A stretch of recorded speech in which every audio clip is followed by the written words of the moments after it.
Hello guys, मैं सुनील पारिक हर्षित चौधरी के साथ टी सीरीज क्लासेस में आपका हार्दिक स्वागत करता हूं। तो आज का अपना जो पॉइंट रहेगा वो रहेगा सेल के मोस्ट इंपॉर्टेंट पॉइंट्स जो परीक्षाओं में पूछे गए थे, उनके बारे में अपन बातें करने वाले हैं। तो देखते हैं अपन पहला पॉइंट। तो देखिए, पहला पॉइंट क्या, हाइड्रोमीटर प्लवन के सिद्धांत पर काम करता है। तो मैंने आपको बताया भी था कि आपका जो हाइड्रोमीटर होता है क्या काम करता है, अपेक्षित घनत्व मापने का। यानी कि हाइड्रोमीटर खोखली नलिका होती है जिसके अंदर एक शीशा भरा होता है। क्या भरा होता है? शीशा। और उसको अपन क्या करते हैं, आप पे बैटरी का जो इलेक्ट्रोलाइट होता है उससे भरकर चेकअप किया जाता है बैटरी कितनी आपकी चार्ज है और कितनी आपकी डिस्चार्ज है। यानी कि बैटरी का अपेक्षित घनत्व माप कर चार्जिंग अवस्था को ज्ञात किया जाता है उसके माध्यम से। तो वो जो आपका सिद्धांत है, उसका जो सिद्धांत होता है काम करने का, वो क्या होता है? प्लवन का सिद्धांत। इसके अलावा वो काम को जो करता है वो करता है आपका आर्किमिडीज के सिद्धांत पर। किसी सिद्धांत पे? आर्किमिडीज के सिद्धांत पर।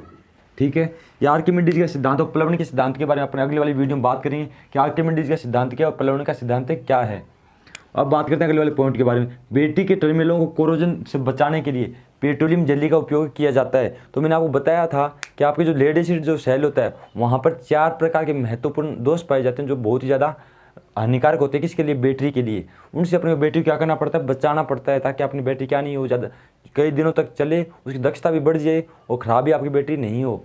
तो वहाँ पे कोरोजन दोष आया था। कौन सा दोष? कोरोजन। अब कोरोजन दोष में होता क्या है कि आपके जो टर्मिनल होते हैं, पॉजिटिव वाले और नेगेटिव वाले जो टर्मिनल होते हैं बैटरी के, उनके ऊपर एक संक्षारण होने लग जाता है। यानी कि जंग लग जाती है, उसकी वजह से वो टर्मिनल क्या हो जाते हैं? ख़राब होने लग जाते हैं धीरे धीरे। उससे बचाने के लिए अपन क्या करते हैं, उसके ऊपर पेट्रोलियम जेली लगा सकते हैं। पेट्रोलियम जेली बोले तो क्या होती है? वेसलिन। वेसलिन का उपयोग करके वहाँ पे अपन उसको कोरोजन दोष से बचा सकते हैं। इसके अलावा अगर आपका हो भी जाए दोष तो गर्म पानी से साफ करके उसके ऊपर क्या लगा सकते हैं? ग्रीस। इससे भी इसको बचाया जा सकता है। और यहाँ पे जो मोस्ट इंपॉर्टेंट वो क्या है? आपकी पेट्रोलियम जेली। तो मैंने आपको बताया भी था कि पेट्रोलियम जेली सबसे इंपॉर्टेंट है ग्रीस की अपेक्षा। और आपका कहीं पर क्वेश्चन भी आता है कि कोरोजन से बचाने के लिए बैटरी टर्मिनलों के ऊपर क्या लगाया जाना चाहिए, तो आपका उत्तर जो आएगा वो आएगा पेट्रोलियम जेली। और ये वेसलिन भी होती है। क्या होती है? वेसलिन।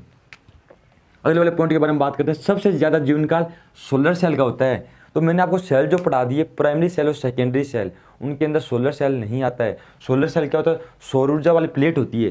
मतलब सूर्य से क्या करती है? ये विद्युत उत्पन्न करती है सूर्य की ऊर्जा से। सूर्य की ऊर्जा को विद्युत ऊर्जा में क्या करती है? परिवर्तित। ये होता है सोलर सेल। पर तो सोलर सेल क्या होता है? ये प्राइमरी सेल और सेकेंडरी सेल के अंदर नहीं आता है।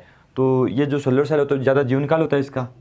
भाई इसके अंदर ना तो कोई इलेक्ट्रोलाइट होता है, ये सिलिकॉन से बनाया जाता है। किससे बनाते हैं? सिलिकॉन से। इसके बारे में आपको जो आपका पीछे वाला जो चैप्टर था इल्यूमिनेशन, उसके अंदर इसके बारे में पढ़ाया भी था। पर यहाँ पे अपन जो बात कर रहे हैं सेल के बारे में बात कर रहे हैं, प्राइमरी सेल और सेकेंडरी सेल।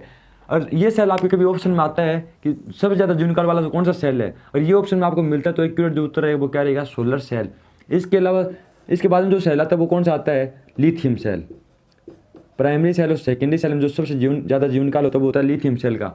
उसके बाद में जो आता है वो आता है लेड एसिड सेल। वो आपको ऑप्शन पे डिपेंड करता है भाई आपको उत्तर कौन सा एक्यूरेट रहेगा। और ये तीनों ही ऑप्शन में आ जाते हैं, तो इसका जीवनकाल सबसे ज़्यादा होता है। और ये ऑप्शन में नहीं आता, ये दोनों आ जाते हैं, तो लिथियम का सबसे ज़्यादा होगा। लिथियम नहीं आता है तो किसका होगा? लेड एसिड सेल का जीवनकाल सबसे ज़्यादा होगा। अब बात करते हैं अगले वाले पॉइंट के बारे में। सल्फेशन दोष से बैटरी के धनात्मक प्लेट भूरे रंग से हल्के भूरे रंग की हो जाती है। ज़्यादा सल्फेशन होने से भूरे रंग से नारंगी रंग में परिवर्तित हो जाती है। तो मैंने आपको पिछले वाली वीडियो में बताया भी था कि आपकी जो सल्फेशन दोष होता है वो कहाँ पे होता है? लेड एसिड सेल के अंदर। तो वहाँ पे अगर आपके सल्फेशन दोष हो जाता है तो आपकी जो ऋणात्मक प्लेट थी वो कैसे हो जाती है? स्लेटी रंग से रेतीले रंग में परिवर्तित हो जाती है। कौन सी वाली प्लेट है? ऋणात्मक वाली प्लेट। पर तो यहाँ पे बात किसी कर रहे हैं अपन? धनात्मक प्लेट की। धनात्मक प्लेट चॉकलेटी भूरे रंग की होती है, वहाँ से वो परिवर्तित होकर कौन से रंग में परिवर्तित हो जाती है? हल्के चॉकलेटी रंग में, यानी कम भूरा हो जाता है। और अगर और भी ज़्यादा हो गया सल्फेशन दोष तो आपका जो रंग आता है वो कौन सा था? नारंगी रंग। भूरे से कौन से रंग में चली जाती है? वो नारंगी रंग के अंदर चेंज हो जाती है। अगले वाले पॉइंट के बारे में बात करते हैं। सेल का आंतरिक प्रतिरोध बाहरी प्रतिरोध की अपेक्षा ज़्यादा है तो सेलों को समानांतर क्रम में जोड़ना चाहिए। ये बात आती है करंट के ऊपर। अगर आपको करंट ज़्यादा चाहिए, बाहर क्या चाहिए? करंट ज़्यादा। तो ये करंट के बारे में बात चल रही है। और आपके मान लीजिए सेल का जो आंतरिक प्रतिरोध है वो क्या है? ज़्यादा, और जो बाहरी प्रतिरोध है वो क्या है? कम। तो सेल आपको क्या देगा? करंट जो आपको करंट देगा वो ज़्यादा नहीं दे पाएगा। तो आपको अगर सेलों को क्रम में जोड़ना है तो तीन क्रम होते हैं अपने पास। कौन कौन से?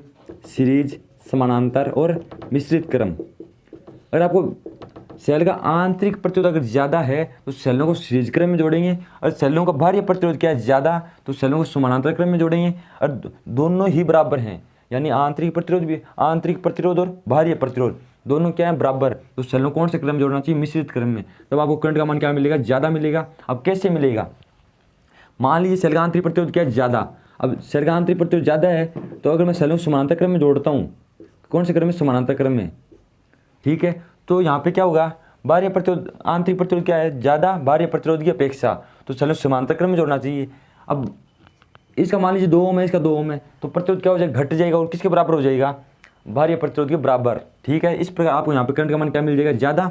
और यहाँ की अगर बात की जाए आंतरिक प्रतिरोध बाह्य प्रतिरोध की अपेक्षा क्या है, कम, तो सेलों को श्रेणी में जोड़ेंगे तो प्रतिरोध बढ़ जाएगा और बाह्य प्रतिरोध के बराबर क्या हो जाएगा, प्रतिरोध आपका, तो वहाँ पे आपको क्या मिल जाएगी, ज़्यादा करंट मिल जाएगी।